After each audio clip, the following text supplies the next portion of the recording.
Welcome to the Mobile Home Park Mastery Podcast, where you will learn how to identify, evaluate, negotiate, perform due diligence on, finance, turn around, and operate mobile home parks.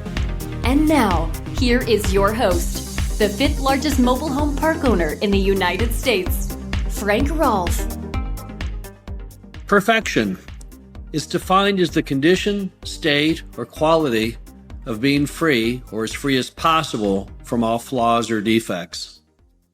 In this, the first of our 9-part series on mobile home park perfectionism, we're going to talk about how to try and have perfect collections in a mobile home park. Now, there are basically two goals in collections with a mobile home park.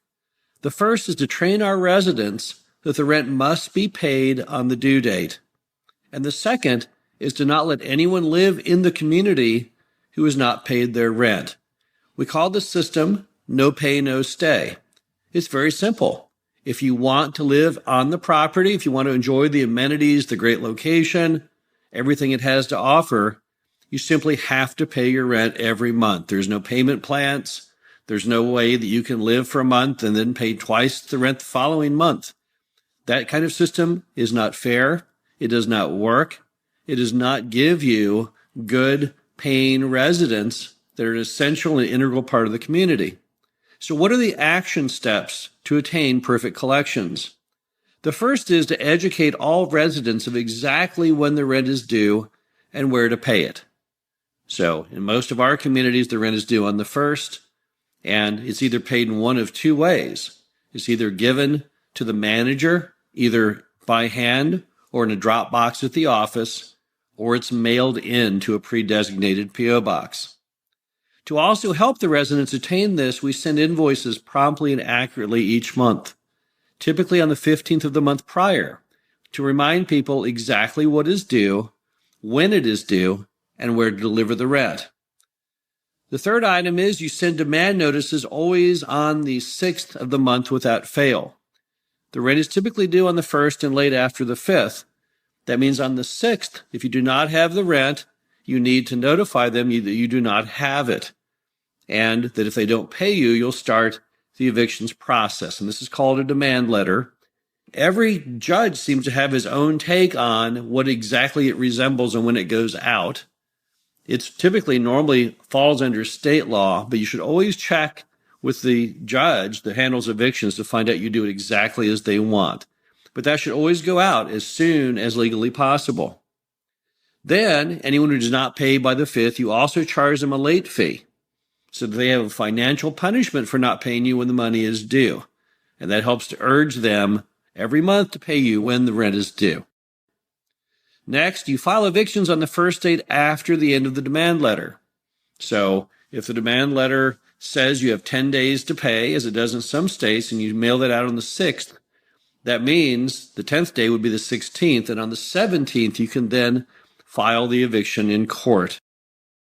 Finally, you're going to go to court. And when you go to court, you almost always win because A, the person didn't pay the rent and has no proof that they did, and B, they normally don't show up in court. It's one of the strange things about mobile home park evictions is residents probably only show up in maybe 10 to as much as 20% of all cases. Now, once you've won in court, what happens? Well, the court will tell you exactly what happens. Normally, there's a period where the person can appeal the eviction. It's not common, seldom successful, but nevertheless, the right is theirs. Now, to appeal an eviction in most courts, you have to post a bond, which is the same as the rent that is owed. And if they had that money, they would have obviously paid you. So I don't think I've ever seen in over 20 years anyone ever appeal an eviction. And as soon as the appeal process ends, on that date, you can now file for what's called the writ of possession. So you then file for the writ of possession, and the constable goes out and notifies the resident that within so many hours, he will return to supervise the removal of all of that person's belongings, which is a process most people do not obviously want to be involved in. So often when you do file for the writ of possession, this final action, what will happen is when the resident gets notified they're about to be thrown out of the home, they will then call and make arrangements to pay. And bear in mind that throughout the process, anytime a resident wants to pay you, they must pay all the costs of your actions to that date. So the rent is due on the 1st and the grace period through the 5th, so that's simply the rental amount. Starting on the 6th, though, now they have a late fee based on whatever the state allows. If you then have to file your eviction, you have the filing cost. If you have to go to eviction, you have the legal cost, or you may also have the legal cost in filing. Then, if you have to file for the writ of possession, then that's another cost. And if you have to hire a mover to go out there to help move the things out with the constable, you have another cost. And all these costs that the resident has incurred by their failure to pay on time, they must also pay all those costs to call the whole thing off. So if they want to go ahead and pay you off in full, after the eviction, they'll have to pay late fee, filing cost, legal cost, whatever other cost you had to go to court. If they want to get out of it after you've already filed for the writ of possession, they'll have to pay again all those fees plus the writ of possession fee. So as you can see, it can get very, very costly. The average lot rent in the U.S. is about $280 a month. If you add on all those costs, you could be at double or triple that amount. So obviously, it's definitely the resident's best interest to pay you on time. Now, here are some other things to talk about as we all strive for perfect collections. First, don't think that you will be the first to make payment plans work. I tried it, Dave's tried it, other operators have tried it, and we all have the same conclusion. It simply is an ineffective and improper way to run your property. What happens is the resident, if you give them the payment plan, they then promise to pay you, for example, this month's rent next month, which means you're going to pay 2 months of rent at one time. Well, they don't have the money to do that. It's clearly not going to work. And by you forgiving them and letting them do that the next month, what will happen is the next month will need another payment plan to roll part of those 2 months into the next month. It just doesn't work for anyone involved.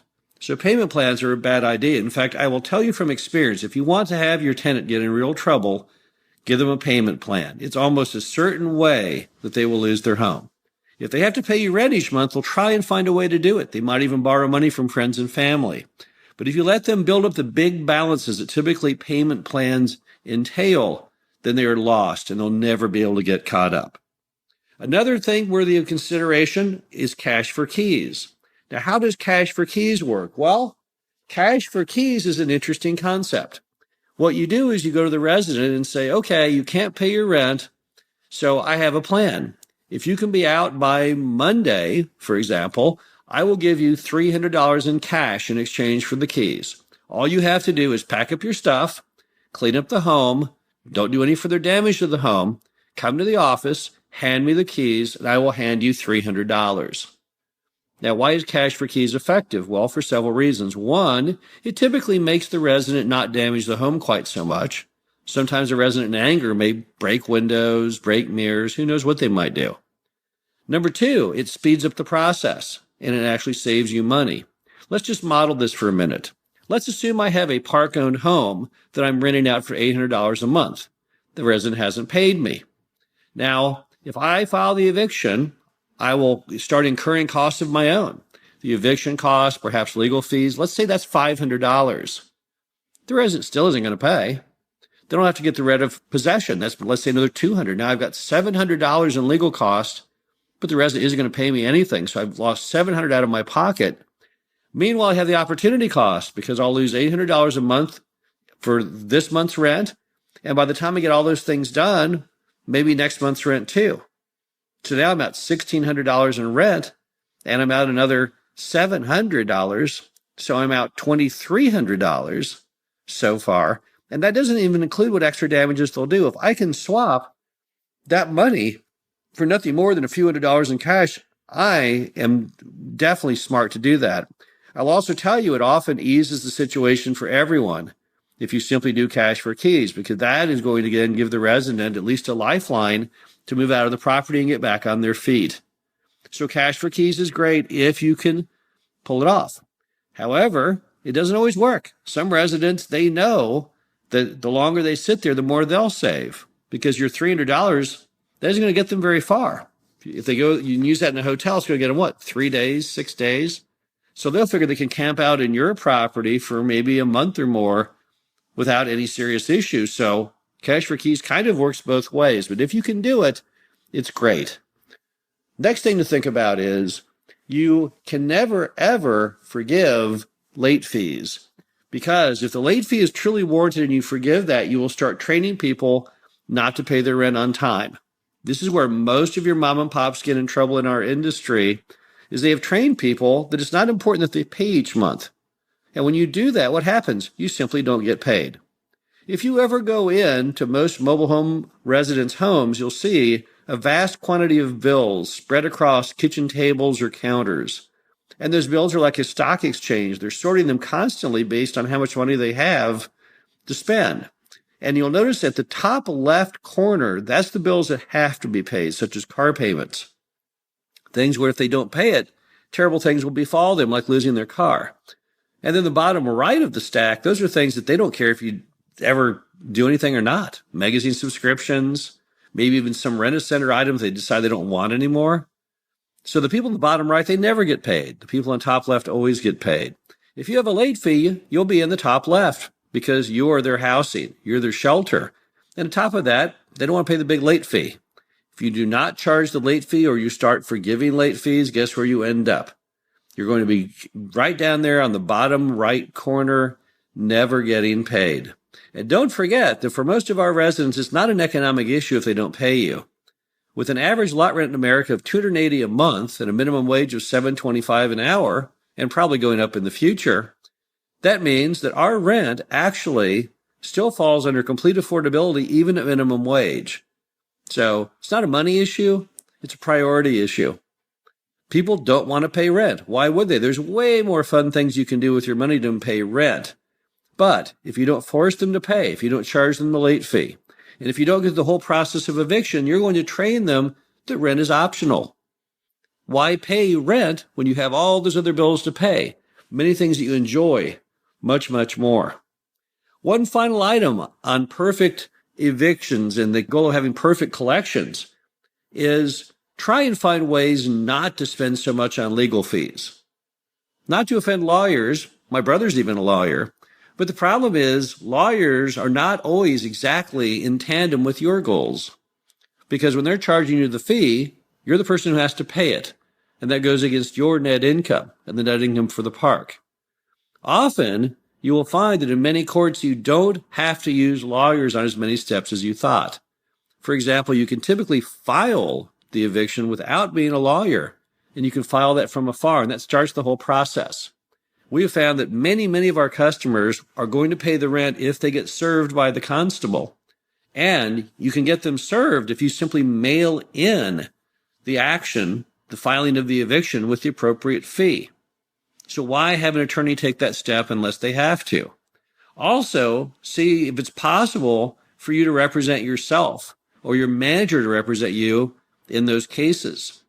If you plan on going out and visiting your property every so often, and you don't have that many evictions, you may take the opportunity when evictions fall to use that as your trigger to go visit the property, and you'll pay for the whole trip and the legal costs that you save. Many judges will allow the owner of the property to represent themselves. However, many will not. But just be smart with your evictions filings. Some park owners will in fact file the evictions themselves from afar, because you can do it from your home, and then they won't have an attorney show up in court. And in some courts, if the mobile home park resident doesn't show up, then the park wins by default if they simply have the manager show up and say, here. You never even have to approach the bench. You don't even have to be an attorney. So just check all the angles and find out if there's not lesser expensive ways that you can utilize to file those evictions to save you money and improve your net income. That's how you get perfect collections. It's not a complicated process. It's relatively simple. What's predicated on success is you sticking and adhering to those principles over and over every month. Follow those key dates. File those items on time. You are the entire time training the residents to pay the rent. And the minute you stop, they lose that training. They stop paying, and you have no way to ever attain perfection in collections. Hope you enjoyed this, the first in our 9-part series on mobile home park perfectionism. Up to bat next, we'll be talking about how to achieve perfect occupancy. This is Frank Rolfe of the Mobile Home Park Mastery podcast series. Talk to you again soon. Thank you for listening to the Mobile Home Park Mastery podcast. Be sure to visit us at mhpmastery.com to subscribe to the show, read our show transcriptions, and access all of our great information on mobile home park investing.